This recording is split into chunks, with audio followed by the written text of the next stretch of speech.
Ladies and gentlemen, what the world has been waiting for, what the world needs now, the one, the only, the amazing original Johnny Blaze, often imitated but never duplicated. There's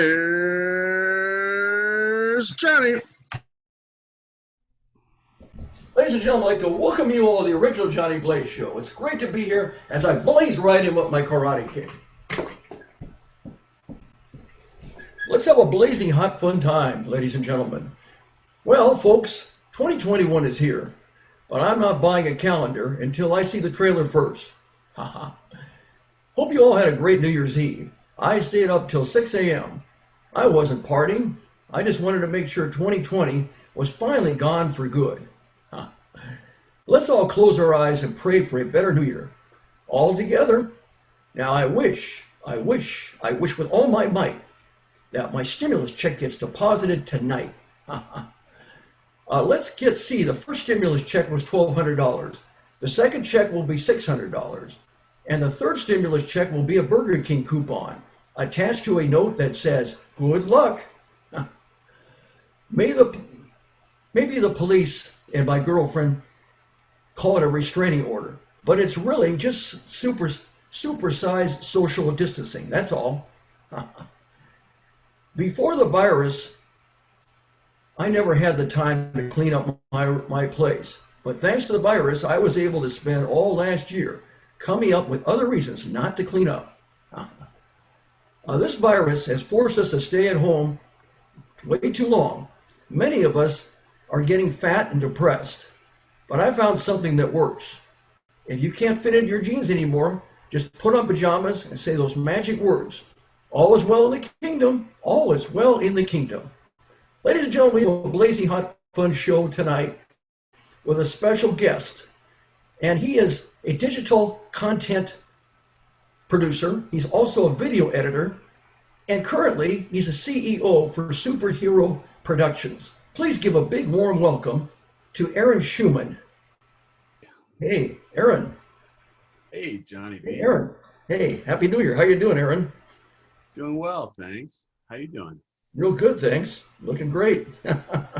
Oh, stop it. Thank you. Right, how's it over there? You're in Las Vegas now. That's cool. Yeah.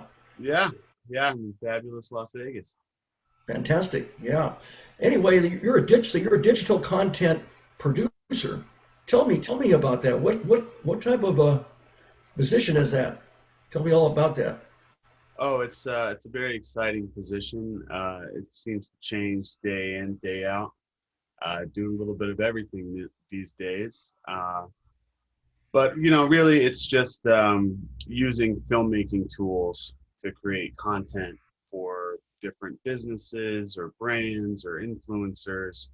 Sort of an incredible time to be able to make content for so many different types of clients and people and have it be so easy. But yeah, I make all kinds of different content. A lot of social media stuff these days. A lot of businesses are hopping on that train. They need Instagram content for their products and services to reach the kids out there on Instagram or wherever they may be. So I do a lot of that. Also, just came off of a project. It was like a live broadcast for a video game tournament here in Las Vegas. That's a big thing. Over at the Luxor, they have a big esports arena. And we just finished a big 9-day battle royale tournament with Fortnite and PUBG and Call of Duty Mobile. And that was very exciting. That was closer. Now, tell me about that last project. You said project in Vegas now. Yeah, just finished up a very fun and challenging project. It was a live broadcast for a mobile video game tournament featuring some very popular video game titles right now, Fortnite and PUBG and Call of Duty. I don't know if you're familiar with any of these titles, but they're pretty popular these days. And so, I was in charge of putting together that entire not the entire tournament, but the live broadcast, which was a lot more similar to my TV roots where I kind of started from. I started as an intern at NFL Films, which was awesome, and got a lot of hard wiring for doing TV broadcasts. And so I tried to take a lot of that too. And that's what I wanted to ask you. Yeah, how did you get started on, okay, where, are you from Las Vegas originally? Are you from there or are you from somewhere else? Oh, no, no way. I grew up on the East Coast. I grew up in Connecticut, went to school in Philadelphia, lived and Oh, worked out there for the beginning of my career for about 8 years. And then, I had the bug, like a lot of people do that are in this industry, to go out to LA and kind of, see where you stack up out there, kind of among the best in the business.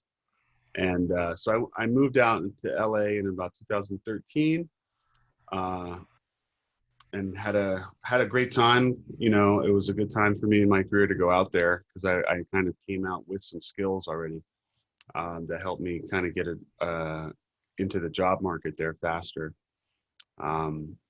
But yeah, I took a few jobs after I moved out to LA here in Las Vegas. I really liked it a lot. A good friend of mine, a producer, hired me to be a creative director on his project, another video game project, funny enough.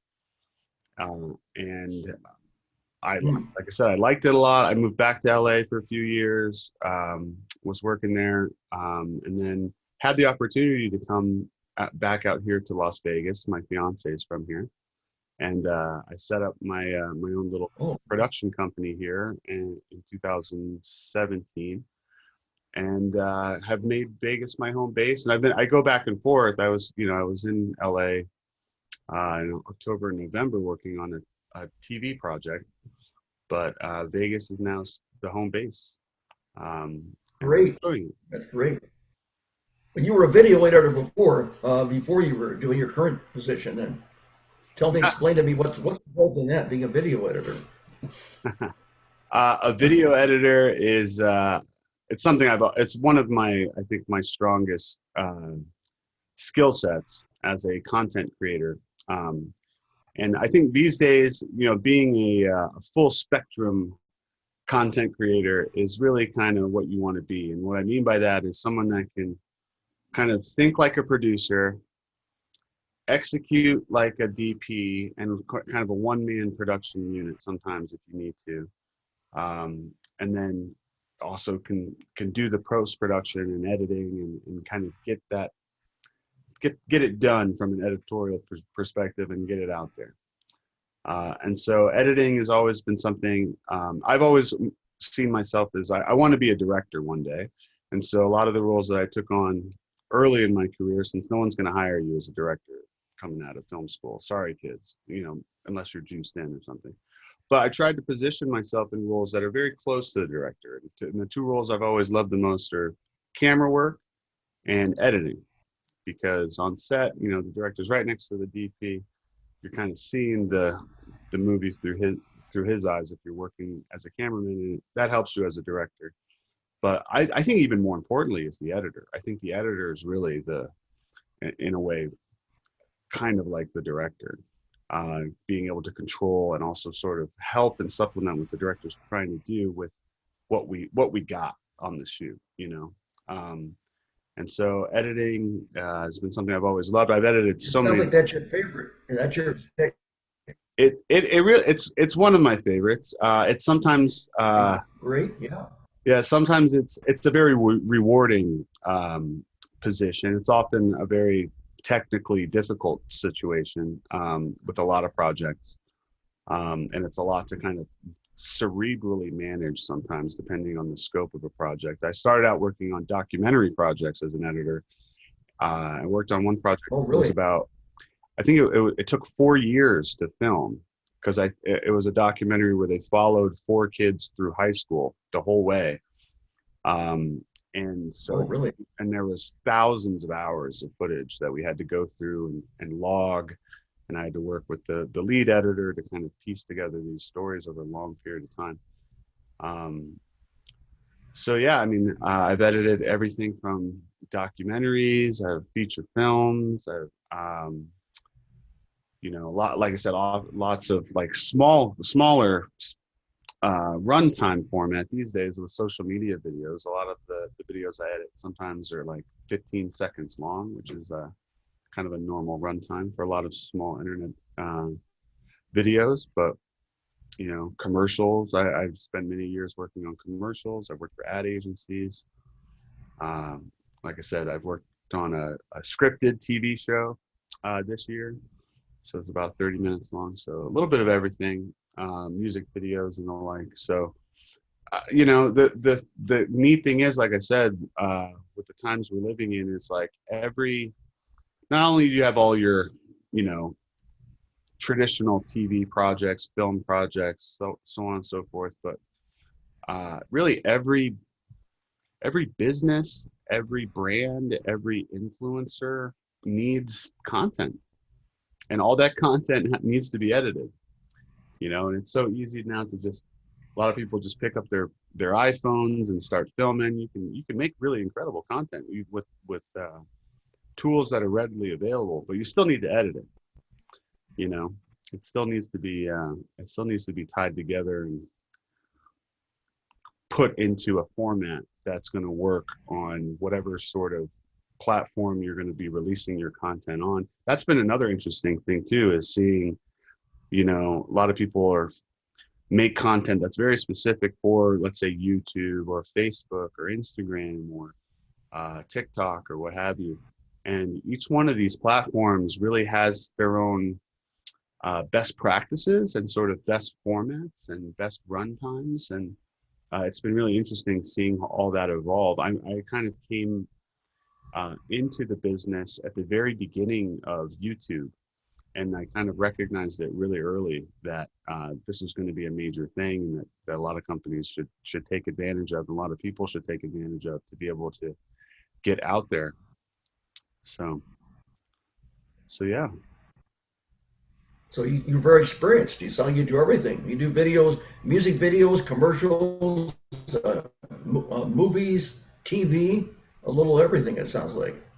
Yeah, a little And all bit of different platforms. a little bit of everything. I'm kind of I kind of consider myself to be somewhat of a generalist, you could say.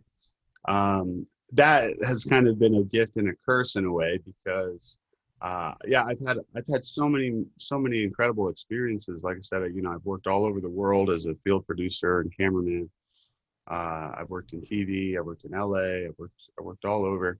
But because I've kind of bounced around and gotten to do a lot of different things, you know, I've never kind of stuck to one you know, straight path. You could say, like some of my colleagues have, that, you know, they've only been a DP, or they've only been an editor, or they've only been a producer. What's cool with that is you get deeper and deeper down that track, and higher up, if you're good, into the machine on that level, you know, and that's great. You know, I've just been one to be, you know, always curious and sort of see a lot of opportunities, and I've wanted to sort of stretch a lot of different skill sets, like, which has been helpful for me, because frankly, just for practical purposes, trying to find work, you know, like I said, especially early on, and especially when I first got out to LA and didn't know anybody, and was really that first year was pretty brutal. It was good to at least have a bunch of different skill sets that I could apply for work for, if that makes sense. And then, you know, so I do a project as an editor or as a camera guy, and, you know, then there's always sort of like, all right, that project ends, and then what am I going to do next? And I would often kind of leapfrog into another wildly different situation, and sometimes a totally different role, but be able to adapt really quickly and carry in other skill sets from those other kinds of roles that I've done before. And it's been really beneficial. I wouldn't do it any other way for myself. I know a lot of for some people it probably isn't the best way to go, but like I said, for me, I know kind of where I want my end result to be. Like I said, is like a director and sort of a more senior producer level. I see. So I think, Well, excuse me. What I want to say to you, Aaron, is So you're an Aaron of all trades. You like to do all kinds of variety of projects. You're not stuck in you're not just specializing in one area from what you're telling me. It sounds like you're wrapped up doing all kinds of different multitasking, many projects. Correct? That's what it sounds like to me. Yeah, that's kind of how I've been doing it. Believe me, it's at certain points I've had to say, okay, I don't want to do this so much anymore, or I don't want to do that, or I kind of want to focus on certain things at certain times. And lately, I've been getting, it, just because of my background, and I've done a couple things already. Like I'm trying to move up more into doing more producer sorts of things, which I've been able to do this year. But yeah, I like to mix it up. I think it's really makes my job fun. I get to see a lot of different things. I get to learn what I'm really good at, and areas where I need to improve. And yeah, I like the variety of it. There's a lot. I'm never bored. What, what led to your first job? Was it your schooling? How did you get the context to get your first job? Yeah. Yeah. Well, let's see. Let me take it. I got to go back to when I was in high school. So my parents, I really credit my parents for being my biggest supporters growing up.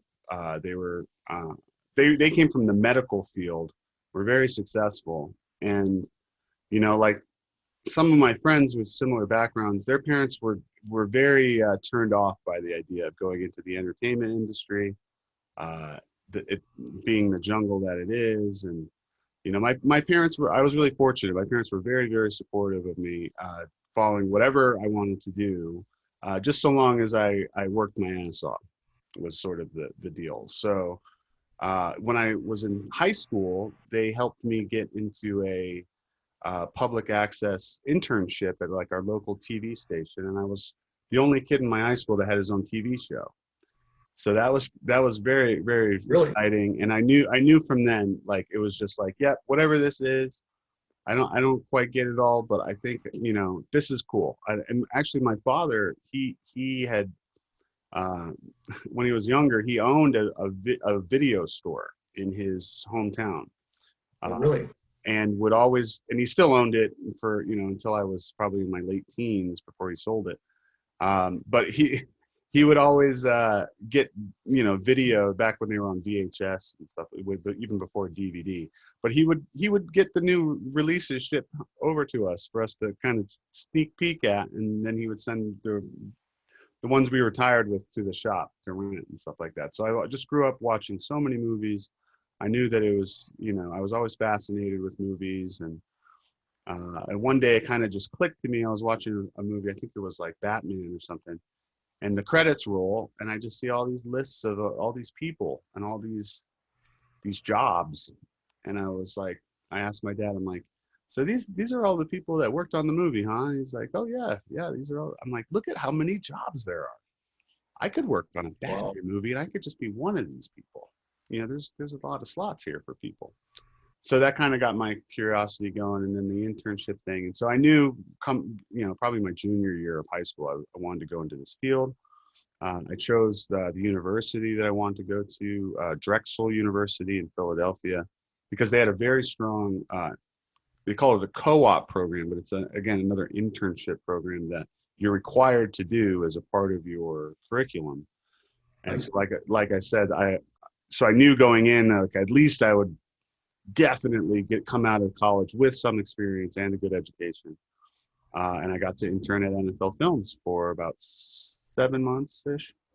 And it was like working on, especially in that region. NFL Films is in Mount Laurel, New Jersey. There's not a lot of big production studios in that location, and they're one of the most state-of-the-art facilities around there. And so I got this kind of come right out of high school, or even while I was in college, to a very, very high level of production and a very established intern program, and got a lot of really good skills right out of the gate. I tried to get a job there, a full-time job, right out of college, but the competition was fierce. So I wasn't able to get one immediately. I had to go and fight for one out in the jungle for a little bit, and and I found a lot of work because I was really, like, again, willing to work hard, willing to take, a lot of grunt jobs to kind of get my foot in the door and just try to learn a lot of different skills as to make myself useful to a lot of different kinds of productions and crews. And eventually I got a lot of really great work. I worked on a movie right out of college called Invincible with Mark Wahlberg. And that was an incredible experience because we were just going straight from, I was in college, I wasn't knowing what I was going to do. And then, boom, I'm working on a Philadelphia Eagles movie in Philly with Mark Wahlberg, kind of hanging out with him. And that was a really great experience. I then worked on another Mark Wahlberg project when it filmed in Philadelphia called Shooter, which was a really cool action movie. And then I worked on a couple other projects around town. I eventually got recruited by a production company in town to kind of run their operations from a production side as a creative director. And that was really cool. Had a lot of fun there. But at the end of the day, it wasn't really, we were not to be reductive or anything, but we were making like commercials for car dealerships and things like that. And I really saw myself, working in Hollywood or working kind of at a higher level. And so at a certain point, it just became clear that I needed to take the leap if I was ever going to find out what that path was about, going to LA and, kind of see, like I said, seeing where I stack up against my contemporaries. And I'm really glad I did that. It sounds fantastic. You've really come a long way, Aaron Schumann. I mean, you've come from the beginning all the way to where you are at right now. I mean, and you're on your way to one day, hopefully, being a big director of a top film. Hopefully, get them. Have you won awards for your work? Yeah, any awards that you've won? I've won a few. I won like maybe a dozen or so Telly Awards. Really the only one that I'm the most proud of. I mean, they're all great, and I don't want to be reductive to any of them. But what I'm most proud of is in 2008 I got a Webby Award. And for those that don't know, the Webbies, it's sort of like an Emmy, but it's for web-based content. It's become quite a big deal, actually, in the sphere of social media and things like that. But I got one for a project that I produced, shot, edited all myself. It was with one of my favorite clients that I worked for many years, called CrossCultural Solutions. They were an international volunteer organization. They're kind of like a mini Peace Corps type of outfit, where people could go, volunteer in typically a third world country, and work alongside people and as a teacher or some sort of skill transfer sort of role. But they could do it for a shorter amount of time. Peace Corps is like for at least a year or two, I believe. This one you could volunteer for a few weeks if you wanted to, and still get a similar kind of experience. They take care of all your logistics, all that kinds of things. And the way I got involved with them when I was actually in college, so I wanted to join the military. Is something some people don't know about me. I tried for several years. I was in the ROTC, the Army ROTC, for 2 years. Had to wake up super early in college and go running and go like do field training exercises. Because I wanted to, I was kind of gung ho.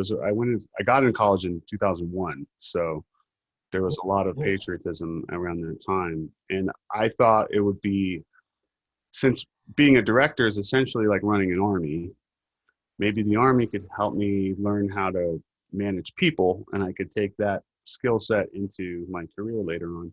So I went down that path. I ultimately wasn't able to get a commission because I had a history of asthma as a child, and they just weren't willing to budge at that time. And so it kind of didn't make any sense for me to keep going down that path. But I still wanted to have an adventure. So I got hooked up with this organization. I went to Africa and lived there for about 2.5 months in Tanzania.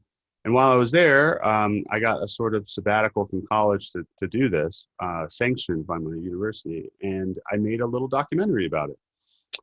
And this, like I said, this was a long time ago. This was like at the very beginning of YouTube. And they really didn't have much content like this. You know, someone that just went out with their own equipment, not a produced. They had some produced commercials and stuff like that I think they paid, you know, $10,000 per video for, or something like that. What was the name of the documentary? What was the name of that documentary?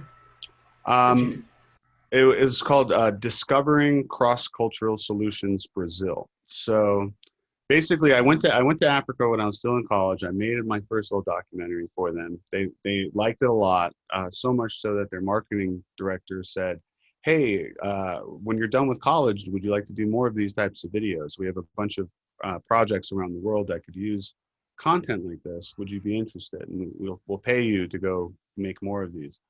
And I said, "Okay, yeah. Well, that sounds like a pretty fun job right out of college. Travel the world and be my own producer and just go around making content. Sure, why not? Let's see where that goes." And so, yeah, they sent me to 9 different countries over the course of about 8 years. One of them, we had an amazing trip in Brazil. They had a great program there, and just everything went perfect on that project. And you know, the video came out really, really well. The client loved it, and they recommended that I try to submit it for some awards. So I thought the only one that was sort of the only one that really mattered, and still sort of does, is the Webbies. And so we sent it there, and I thought, you know, I mean, the competition for that bracket was the New York Times had we were competing for best travel video on the internet. And I can't remember who the third runner-up was, but I remember it was me and the New York Times. really? Yeah, and it ended up winning the. When you won, now what was the award? Was it a plaque, or did you win any money, or did you win some kind of plaque or something? We got it was like you get a little trophy, you know, and they have a big party and a big broadcast ceremony in New York City that I got to go to when there was a lot of celebrities there. Where was that? Where was that party held at? Oh geez, I can't remember the venue now. It's been quite a while, but it was a big to do, especially for me at that time in my career. It was a big deal. And And what celebrities did you meet? Can you remember any celebrities that you? I met Ludacris. I met Tim and Eric from Tim and Eric's awesome show. Stephen Colbert was there, although he was one of the MCs. I didn't get to really meet him, but Oh, he was hanging around. And there was just a lot of other content producers like myself that were coming up and have since gone on to do amazing things. Just so many people. I don't know where I would start to name, but well, that's fantastic. it Yeah, was you a can really, you can network that way. Oh yeah, yeah, very. it was a big deal, and it was a really good calling card for me because that's not an easy award to win. Some of them are easier than others. It seems like you kind of just pay for them at some level, but this one is it's only gotten more and more prestigious as the production value of the internet-based content has only gotten better, and essentially better than traditional TV in a lot of ways, if you think about it. So yeah, that sort of was my first like stamp of Phenomenal. validation that I was onto something good, and then that kind of gave me more confidence to think about gearing up to going out to Hollywood and seeing how I do against the best of the best. And so far, so good.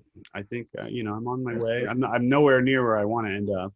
But I'm getting there. What kind of movies? You say you love movies. What type of music? Do you have any particular types of movies that you like? Favorites? Um, you prefer? Do you like drama? You like comedy, or or science fiction, or or Yeah, I mean, again, I like a lot of different types of movies. I wouldn't say that like I just have one type of favorite movie, although, you know, I tend to gravitate more towards like action movies or sci-fi movies oftentimes, but I loved good dramas, you know. I love mystery movies. I love comedy movies. I don't I love all sorts of film. That's really my biggest love is just film in general. And I think it's, you know, it's even if you're eating a delicious steak every day, you kind of want to mix it up every once in a while, or you don't appreciate it quite as much. So I'd say if I had to, you know, what I would love to do one day, it would be to direct like a superhero movie or an action movie like that. Well, You that's what I know? was going to ask you. Your superhero production. So I would, sounds like to me that you're really into superheroes that you like. You like Batman, or is there a particular? Yeah, well, yeah. So yeah, the Superhero Productions is my production company, and yeah, I mean, I just kind of grew up in around superheroes and comic books, and it's sort of been so massive in our culture. I thought, you know, I had to call my company something, so I thought it would be cool to name it Superhero, and that's kind of been our mantra, to just be heroes to our clients and save the day for them as much as we can. But yeah, Batman's my, you know, I think Batman, the Michael Keaton Batman, was the first superhero movie that I really saw growing up, and it made such an impression. It sort of changed the way that I, you know, saw pop culture and media and kind of what was possible to do with filmmaking. Um, and you know, ever since then, I've been a huge fan of all the Marvel studio movies, and would love to be a part of that world one day. And I'm slowly but surely kind of working my way into that world. Um, but yeah, that's I, I I love action movies and superhero movies. It would be a dream to be a part of one of those types of Well, projects. yeah, there's a lot of Spider-Man. There's all kinds of different superheroes besides Batman. Oh yeah. Oh yeah, yeah. There's no shortage of source material out there, and opportunities. You know, I think the interesting thing to see though in the coming years is like, because it's been so saturated with superhero movies and the Avengers and all these things. Like, you know, it'll be interesting to see if people kind of get sick of it by the time I get to the director's chair in Hollywood. I doubt it. You know, there's always, like I said, you know, people have been watching superhero movies since I was a kid, and they still keep coming out. I Well, think that's it's, something to that's yeah, that's something to look forward to. That's something to aspire to. Your own creative, unique, and totally different superhero movie that you create yourself. mhm. That's never been totally, totally never been done. That would be something. And see if you can make a great action movie out of it and make it a big hit. That would be something to aspire for. Yeah, Yeah. yeah, definitely. And like you said, you know, I'd love to be able to find sort of a novel approach to a superhero movie. I think there's a lot of different types of heroes, believe it or not, that we haven't seen yet. And that would be interesting, you know, to bring to life on screen. I think, you know, they could have made a lot of these movies, you know, back when I was a kid, except for the fact that the special effects hadn't really evolved to a point where it was really doable to bring a lot of these characters to life in a way that wasn't cheesy and or just outrageously expensive. So I think, again, with being a content creator now, and seeing how many tools are available, I mean, I can do a lot of special effects just with my laptop that would have impressed studio executives 10 years ago, you know. So I think the technical limitations are lowering and lowering in a lot of different ways, to a certain extent, depending what kind of scale you're trying to achieve. But I think it's more a matter of how creative can you be with a story. You know, how can you execute the real human drama part of it that makes it compelling. I was really impressed with what Joaquin Phoenix was able to do with the Joker movie. I thought that was kind of a groundbreaking approach to your sort of superhero realm movie. And I think that there's a lot of more room for that kind of more serious look um, at superheroes. And I'm seeing a lot of other things too that's been really fun. And I think, you know, like I said, I don't think the superhero phenomenon is going to go away anytime soon. I think it's just going to be, people are going to be interested to see Mm. other facets of that kind of thing. I've been watching the show on Amazon, The Boys, which I think is just a brilliant take on a superhero sort of motif. I don't know if you're familiar with that show, Johnny B. What was that? What was it called again? It's called The Boys. It's an Oh, the Amazon, boys. yeah, it's an Amazon Prime show. And basically the premise of the show is that you have a team of superheroes that are kind of like the Justice League, if you will. And you know, the whole world's in love with them, but they're actually horrible, horrible people. They're actually the villains of the show. The good guys of the show are the people that want to take down these corrupt superheroes. And the world sees them as the bad guys, and they all look like, you know, central casting for like bad thug villain types, but they're actually the good guys. It's a really fast. It sort of turns everything on its head. It's really really well written, really well done from a production standpoint. So, Yeah. I love Very seeing stuff interesting. like That's that. something where you have it reversed. Yeah, it's Yeah. really So really it's reversed. The people you think are the good are bad. Right. That's great. What did you think about Spider-Man and Superman characters? What did you think of those superheroes in the past? oh, you know, What's your take on that? the well, Spider-Man, Superman, sort of the classic archetype superheroes. I mean, I loved them growing up. You know, Superman was always sort of like, it's kind of boring and one-dimensional in some ways because he was just so powerful. And I think, you know, I think when I was growing up, there wasn't a lot of great source material that fleshed out his drama in a way. You know, it was more like he can't be defeated until someone throws some kryptonite at him, and then you have some drama. You know, otherwise he's kind of got a leg up on everybody. Spider-Man, on the other hand, I thought was always to me felt like a much more grounded character. You know, him being a high school student was more relatable to me when I was growing up reading him. Sort of like, you know, he was a kid too, trying to figure out the world and deal with his incredible superpowers. And I think that dynamic was kind of a novel thing for superheroes in general. Like, I think a lot of the original superheroes, your Superman, your Batman, they're kind of like grown men that had kind of they knew what they were about, you know, and didn't struggle so much with their own identity until like maybe later on in their development of those characters. But initially, like, they were very solid, very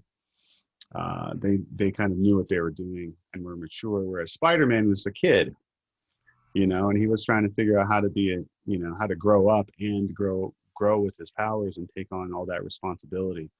So I thought, you know, it was kind of a more interesting character. Well, it's interesting. It's always like good. It's like good versus evil. You know, you always have that kind of competition. Usually, a lot of the superheroes, and better. You know, the old saying: "It's better to be a hero than a zero." Correct? Yeah. Oh, yeah. It's definitely better to be a hero than a zero.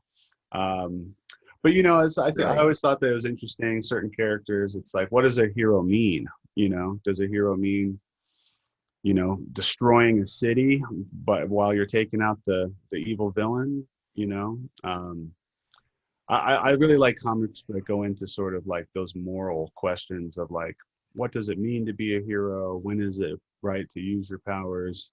You know, keeping your alter ego a secret and why that's important for some characters versus not for others.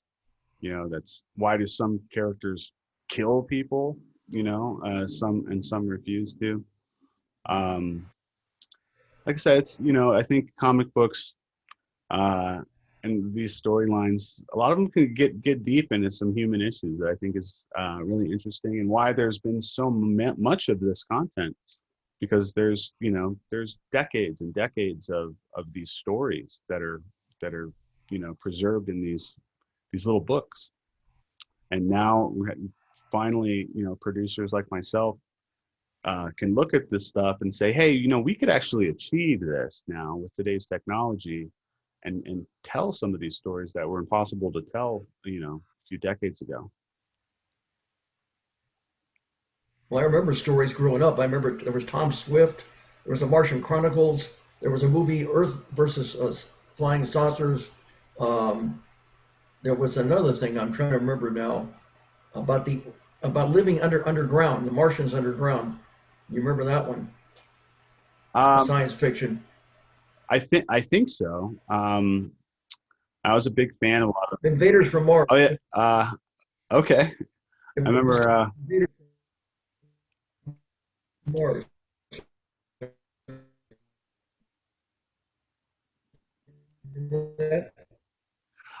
I'm not familiar with Invaders, that. and then there were various.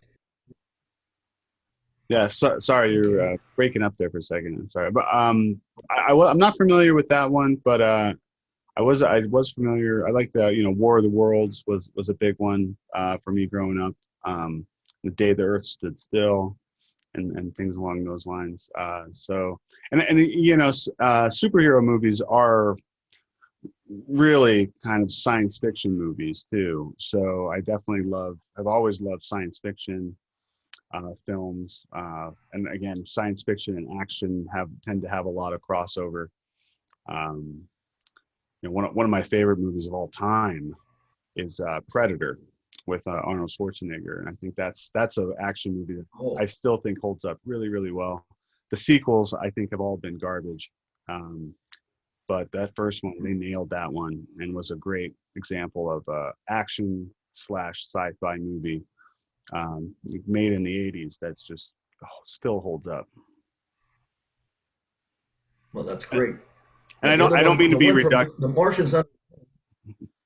Okay, that was our Invaders from Mars. Is the one I was thinking of. I don't know if you remember that. Invaders from Mars. Yeah, that was great growing up.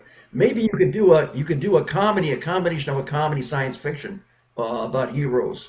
You might be able to do something like that. Come up with an idea, just Yeah, an idea. I mean, Yeah, there's something something to think of. Yeah, the possibilities are endless. I think a good inspiration for me in that sort of vein was I loved what they did with Guardians of the Galaxy. Was a great action comedy sci-fi romp, you know, that people loved, and it was myself included. who inspired Aaron? Who inspired you now, as far as your career and in general about what you're doing? Anybody in particular that inspired you to be where you're at? Yeah, lots of people. Lots of people. I think, growing up, I was obviously, like I said, I was into film. I watched all the major directors of my day growing up, Spielberg and Scorsese and kind of those folks, and was just followed their careers. I read their autobiographies or watched their documentaries. Just sort of tried to figure out what does a path to success look like at that level. Kind of where do you need to check in at, and what kind of benchmarks do you need to hit? Trying to understand, because it's not very clear. I think um, if you're going into corporate America or something like that, it's sort of a regiment that you can just go to, and as long as you're pretty good at your job and you work hard, you're going to land about where you want to get to. But in film, there's no really clear path, at least for me when I jumped in. So I would try to see what other people had done, and I was really inspired, reading from a lot of stories from different directors and producers. Spielberg in particular, because I just loved his the anecdotal stories of how he would sneak into the studios, and he'd just pretend like he worked there, and he would just sit in on meetings and all that kind of thing. And then one day someone sort of said, do you work here, kid? Spielberg's a genius. His Yeah. first movie, E.T., was his first movie, extraterrestrial. Yeah, and Drew Barrymore was in that. Remember that? Oh yeah. Oh, Yeah. of course, of course. Close And Encounters of the Third. Close Encounters. Jaws is still one of my all-time favorite movies. You know. Right. Oh So yeah, he's no, no, phenomenal. no Yeah, square. Jurassic Park is another one he did. Oh yeah, that was a groundbreaking movie. So yeah, I mean, Oh yeah. he's like, Yeah. he's sort of a monster when it comes to just how much success one can have as a director. So it's easy, to mention him, but there's a lot of other ones too. But that was sort of my initial inspiration, just sort of seeing that this is possible, and then getting into work with different people throughout my career. Those people have really been the biggest biggest inspiration to me, because those are the real people. I noticed on your website you have a lot of testimonials also. It looks like you have quite a few testimonials. Is that correct? Of your work? Yeah, I do. Thanks for looking. Yeah, testimonials I've always known are just really important. You want to get those and show them off if you can, because they're not easy to get. And I'm really proud of all of them. I really am thankful for every review, and I try to lobby for them at the end of Well, jobs. that's great, because I'm sure the people are looking for certain types of things if they want to hire you. What would make someone want to hire you? Well,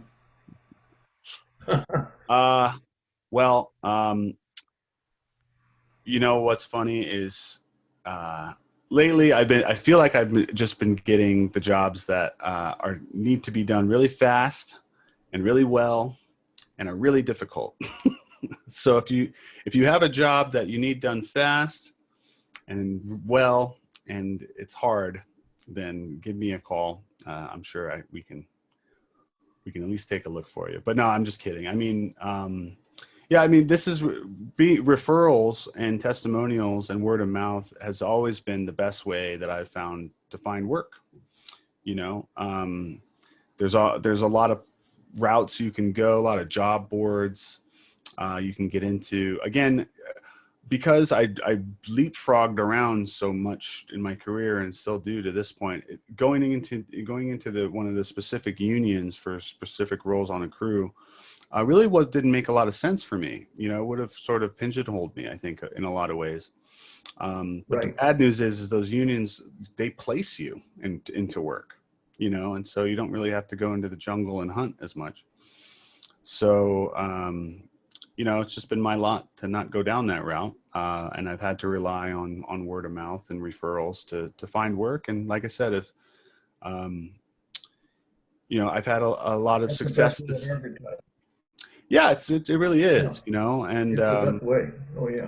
Yeah. And like I said, I whatever the job is that I'm working on at the time, whether I'm working on producing a video game tournament here in Vegas or a TV show in LA or wherever, so I kind of take the same approach to everything, work hard, show up, be on time, treat people right, and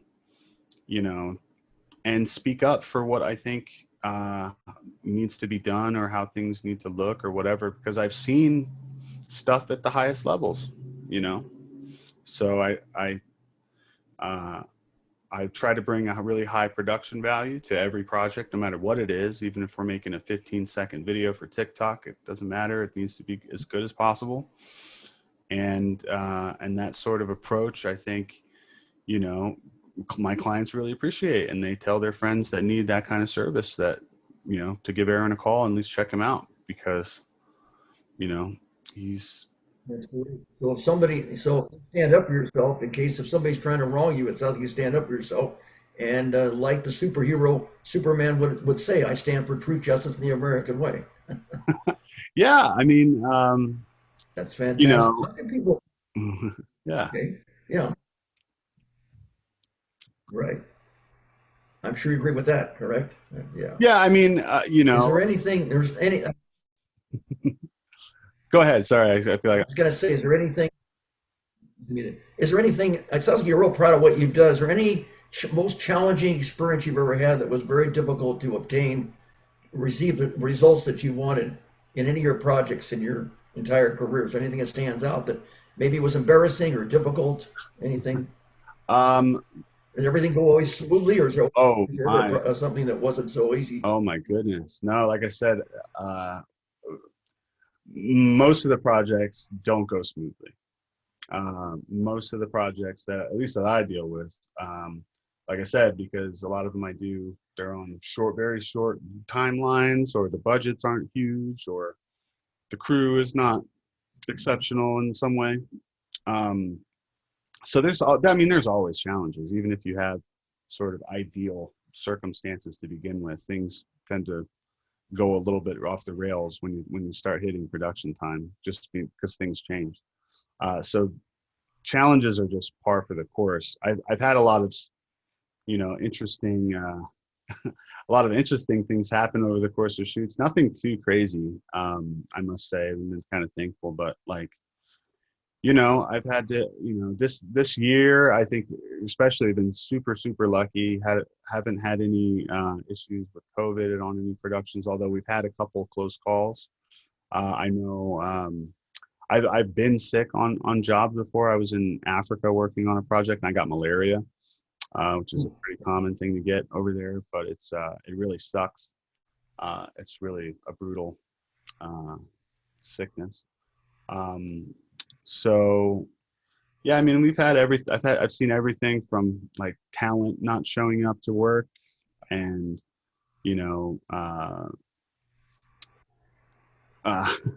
locations not getting secured that we can't film at. We have to go scramble to find something else to make the day happen. I've seen producers just go nuts.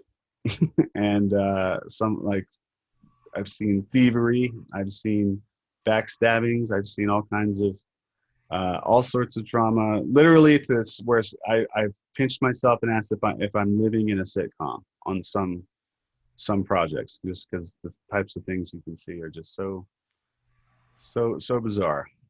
Well, Aaron Schumann, you're a survivor. You've had a very interesting life and a very rewarding career, and it continues. And hopefully you'll reach your dream one day of having a very successful, be a director as a successful, possibly comedy, movie with science fiction combined with a superhero. You'll be able to reach that. Let's hope that happens. And if people want to find out more about you, Aaron, tell me where are you at? I guess you have a website.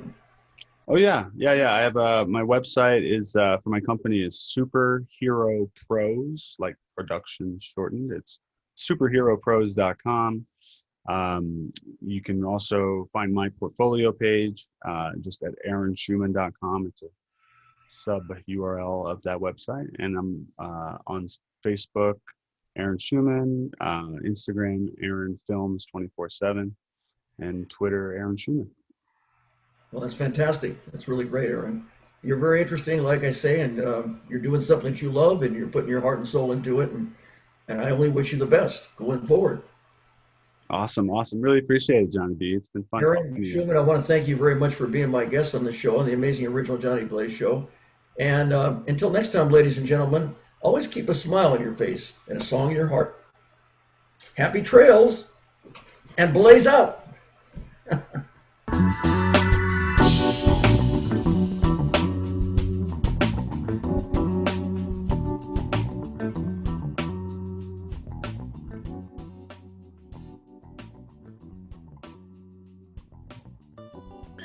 Ladies and gentlemen, Johnny Blaze has just left the building.